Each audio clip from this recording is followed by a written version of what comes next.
Hello everyone, it's Leah and welcome back to my channel, or welcome if you are new. So if you are a veteran of my channel, you might have heard me talk about this series before, and it is for very good reason.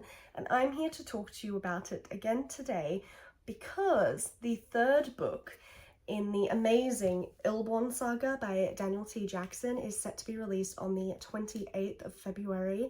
And I am extremely excited for all of you to read it because I was lucky enough to receive an e-arc of this novel, and I seriously need to encourage you all to go and pick it up. The third book of the Illborn saga, Gatebound, is of course the newest installment, set to be released at the end of February, and it was one of my most highly anticipated releases for the year. In case you don't know, Illborn and subsequently Agel's Sin were two of my favorite books that I read last year. I absolutely enjoyed them, I loved them, and I was very much excited for the third. I am a big supporter of Daniel Jackson and his work at this point. The Illborn saga is an epic journey fantasy, and it's set in that typical sort of medieval feeling setting. This series is a third-person dual POV. I'm a huge fan of dual POV, especially where we have a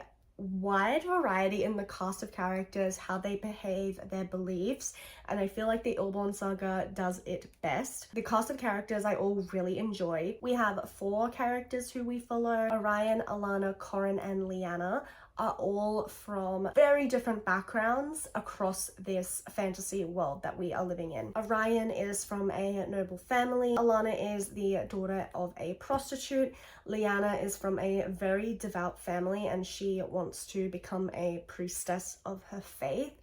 And Corin is from a different part of the world entirely, growing up under a different belief system. He has knowledge of different gods than the sort of monotheistic god that the rest of the characters have been exposed to and grown up under. Something to know about me is that when it comes to epic fantasy or just fantasy in general, some of the things I look for the most are political intrigue and really in-depth world-built religious systems. For me, having a well thought out religious system and seeing the variety of belief that falls within that religious system is something that I find extremely intriguing and something I really enjoy in fantasy. I think if you can do that well, it is really a great sign of a well thought out, built up world that I can personally enjoy. And Daniel T. Jackson does this fantastically. Religion, faith plays a very core role in this story. I think Daniel Jackson is really good at taking something like Christianity or even to some degree Norse paganism, and reinventing it into its own fantasy religion. He does it in a way that is not unoriginal. It's not a total carbon copy and paste of what we might know as Christianity, but it becomes easy to understand in the sense that you can draw a parallel between that belief system and what you may have observed in your real life. And it explores really interestingly, especially in the third book, the newest book, Gatebound, the truth about religion and how this concept of church can take what was originally known and distort it in such a way to further their own interests, and that what happened and that what God, what Agel may have done, is not actually reflected in the sacred texts, and so much can be lost to time. In the third book, I feel like power plays a really strong thematic role. Looking at each of our 4 characters, we really delve into how they understand power, what it means to wield power, and how far they will go to have power. I think Alana de Menese is one of the best examples of this, in the sense that she is willing to go so far. She's willing to do anything to secure her own power and her own comfort. She has really grown up from a place of complete and utter despair, complete and utter powerlessness, and she will do anything she can to secure power for herself in the future. And it doesn't always happen in a way that is palatable. I would say that most people reading this series probably wouldn't like Alana as a character, which is part of the reason why I love her so much. I love all our cast of characters, but Alana by far to me is the best. I find her the most intriguing. I'm always looking forward to her chapters because you never know what this crazy bitch is gonna get up to next, essentially. And then with Corin, you really see power in Power to the People, and how he wants to wield power for a specific purpose that only sort of benefits his folk. He doesn't think about the greater world because it doesn't concern him. Why should it concern him? And he wants to secure power for himself and for his people, to protect his people. And I think Corin, his understanding of the world is probably how a lot of us would perceive the world. We are concerned about ourselves and the people around us, and what would be immediately beneficial to the people around us, and what may benefit us and our smaller groups may not be for the greater good of all people. It is narrow-minded to a degree, but it has good intentions, and I think that is very human. And then Liana represents the harnessing of power for a greater good. She wants to secure power to avoid it getting into the hands of people who could do much worse with it. She's very pure-hearted. She is extremely selfless. She does care about the people immediately near her, but she also cares about their world as a whole. Liana doesn't have to know all the people to want the best for all the people. It doesn't matter to her if you are from Bergen or from Anda or from Elenice or Anglos, any of that. None of that matters. She just wants to ensure that power is withheld from those who would do worse with it than she would. And then Orion at this point is just such a mess. Orion has had a pretty hard run of it recently, and he's got to sort himself out a little bit. I don't have a physical copy of Gatebound at this time to show you, but as you can see, these books are very thick. The text is pretty small. They are hefty, but I find when I'm reading them that they don't feel so long. They are really excellently paced, and the fact that they are 4 point of view stories really does make the time pass, and it makes you feel like every page means something and is worth something. The whole time you're like excited to keep reading more because you're like, oh, which character we're going to have next? What's going to happen on their path? Book 3 really made a lot of the progress that I was looking for it to have in terms of our characters starting to meet up with one another more, become exposed to one another, become aware of one another. They have really made strong progress to getting towards a physical location where they need to go. But it wasn't predictable in any capacity. I was messaging another bookstagrammer, Karina, who also had an e-arc. We were reading this at the same time, and I messaged her about it a few times saying like, ooh, I wonder if this character and this character will meet and how that dynamic will go. But things that we would speak about haven't come to pass, or that's not how they played out. And I really liked that you couldn't predict at every step how things were going to go. There are a couple of times in Gatebound that I was completely caught off guard, which I very, very much enjoy. Because the characters are all at, let's just say, different stages in the journey, it is really interesting to see how understanding and perception changes or doesn't change. So like, for example, Alana still has a very tunneled, I would say, perception of the situation because she has not been exposed to the same things the others have, because she is very limited in her interpretation of what she does know. Whereas in contrast, we have Liana and Corin, who, how does one say this without spoiling things? In contrast, we have Liana and Corin, who are, I would say, more open-minded people.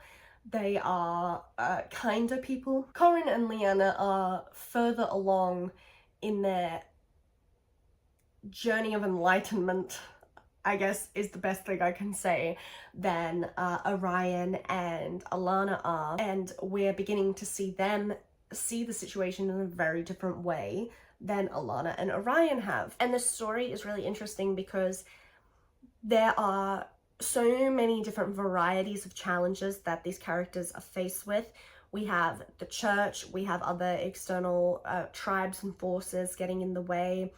They get in each other's way. It can be very frustrating, but in a good way at times, to see characters sort of really limit themselves and be very ignorant and be very closed off, but I think that's quite real. Especially the second half of Gatebound, I just found to be so fun in a way. Like, there's a lot going on and it is all very intense, but I did find the second half of Gatebound to be very, very gripping. By the end of this book, it does sort of begin to have that feeling like the end is in sight, but at the same time things feel so far away and I can't really imagine how it's all going to play out. So with there being one more book on the horizon after Gatebound, because there are 4 books in there will be 4 books in the Illborn saga, I can sort of taste that ending coming, but I'm so intrigued to see how, I guess, all the loose ends are going to be tied up and what's going to happen and what will befall our characters along the way. I really just want the best for them all, and I would like to see, let's say, the errors of the past, the mistakes of the past be remedied this time around. And I know that sounds very cryptic, but if you read Gatebound and finish Gatebound, you will know what I am referring to. One of the things I think worth mentioning about the Illborn saga is that they are very digestible, no matter your headspace, no matter your level. If you enjoy fantasy, you can enjoy this. I wouldn't say it's necessarily a beginner entry-level fantasy, but if you were relatively new to the fantasy genre, I don't think this is too hard to grasp. And I also find that the language is so clear, the prose is so clear. It reads like people actually speak, and it's just very digestible. And that has been true for all 3 books so far. When I picked up Gatebound, I was actually going through an extremely difficult time in my life, and I wasn't all there ready to engage with content, but I was excited for this book. And I picked it up even without having that full emotional and mental accessibility due to the passing of a friend. And still, I was able to enjoy this book. I was able to understand this book.